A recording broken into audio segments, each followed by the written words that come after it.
കാറും ലോറിയും കൂട്ടിയിടിച്ച് തകർന്ന് കാർ യാത്രക്കാരായ മലയാളി ദമ്പതികൾ മരിച്ചു.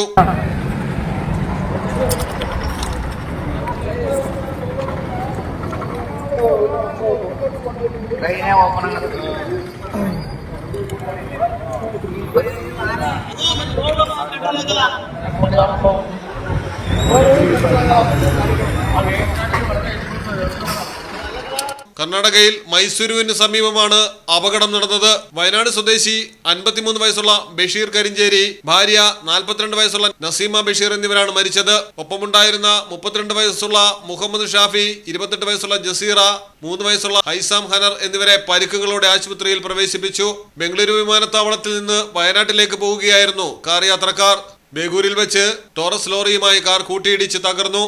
കാറിലുണ്ടായിരുന്നവർ തായ്ലൻഡിൽ നിന്നും വിനോദയാത്ര കഴിഞ്ഞ് ബംഗളൂരു വിമാനത്താവളം വഴി നാട്ടിലേക്ക് മടങ്ങുകയായിരുന്നു എന്നാണ് വിവരം. News desk, Malayalam television.